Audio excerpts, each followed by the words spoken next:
Assembly जाली तितून म्हत्वाचें म्हणल्यार लोकां मुखार येवपाक जाय आनी लोकांक कळपाक जाय म्हणटा तें पंचायत राज अमेंडमेंट पळय जाला एक्टान, पंचायत राज एक्टान अमेंडमेंट जाला तितून मुख्य म्हणल्यार दोन गोष्टी आसा. एक म्हणल्यार powers of signing, authority to sign ताणें अमेंडमेंट हाडून आतां सगळे सेक्रेटरी कडेन दिला. Secretary will sign. So sarpanch आनी डेप्युटी सरपंच हे सगळे कोणशाक जाता.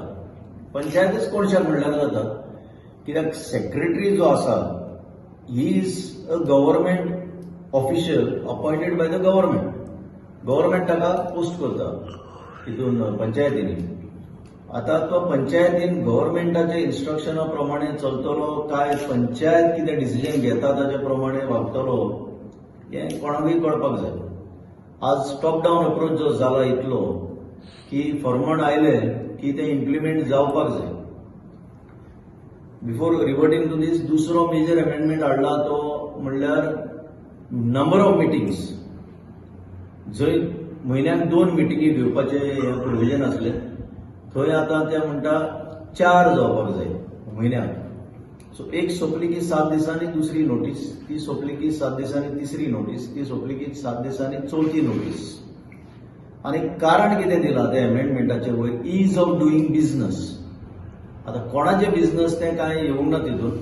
एक टायम आशिल्लो आमच्या टायमार इट वॉज 30 days. 30 दिसां भितर जर अप्रूव जायना लायसन्स जाल्यार एक प्रोविजन दवरिल्लें की you can go before the deputy director of panchayat in an appeal. आनी ताका 30 दीस दिल्ले ते अपील डिसायड करपाक. सो टोटल पिरियड एक कन्स्ट्रक्शन लायसन्साचो 60 दिसां भितर निर्णय जातालो. आतां परिस्थिती अशी जाल्या की ते 60 दीस सोडून दी तांकां 7 दिसां भितर जाल्ले जाय आनी ना जाल्यार ते बीडीओ कडेन व्हरतले फायल आनी ती पास करून घेतले.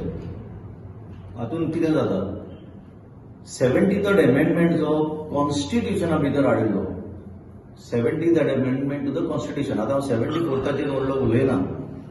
73rd अमेंडमेंट तातून भितर 29 functions have to be devolve to the panchayat. म्हणजे जी आता सरकार पळय घट्ट धरून बसला ही फंक्शन्स ती पंचायती कडेन वचपाक जाय आसली. This has been going time and again on. कितलेच ताजेर बोवाळ जाता पूण कांय जायना. आनी ऑन द कॉन्ट्ररी आनीक डायल्यूट जातात कॉन्स्टिट्युशनल प्रोविजन्स आनी ही मनमानी हेंची पळय आसा ताका ते प्रोत्साहन दिता हितून. सो फुडाराक आतां एक म्हाका विचारपाक जाय सरकार कितें दादागिरी करता एक बाजू जाली. दुसरे वाटेन ही पंचायत कशी काय ओगी आसा. तुम्ही जेन्ना तुमकां लोक निवडून दिता एक आशा दवरून की बेजीक पळय ग्राउंड लेवलाचेर ग्रासरूट लेवलाचेर जी कांय कामां आसा ती तांची जावपाक जाय. पूण हांगा तुमचे पावरच काडून उडयल्यात. तुमकां आतां सायन मारूंक सुद्दां अधिकार दवरूंक ना सरपंचाक आनी डेप्युटी सरपंचाक. जाल्यार तुमी रिएक्ट जायना, तुमी कांय निशेध मारिना आनी तुमी संघटीत जावन एक चॅलेंज करतले म्हणूनय काय आयकूंक आमकां आतां पर्यंत मेळोंक ना. सो हांव तुमकां अपील करता सगळ्या सरपंचांनी डेप्युटी सरपंचांनी पंचायतांक की कॉन्स्टिट्युशनान तुमकां कितें दिलां अधिकार ते कॉन्स्टिट्युशनल अधिकार तुम्ही वापरपाची गरज आसा आनी ते जबरदस्तीन मागून घेवपाची गरज आसा. आनी even to the extent of going before the Supreme Court of India to implement this. कित्याक गोवा इज वन स्टेट खंय एकूय फंक्शन 29तले सकयल दिवंक ना. आता केरळाची जर देख घेत Kerala has devolved most of the functions at the grassroot level but here it has not happen. So हाचेर सिटीजन्स फॉर डेमोक्रेसी निशेध मारता. कॉन्स्टिट्युशनाक तुम्ही अशेंच डायल्यूट करपाचें तुमचे पार्टीचें धोरण आसा तें आमकां खबर आसा but not to this extent की ग्रासरूट डेमोक्रेसी आसा ती सगळी मारून उडोवपाची.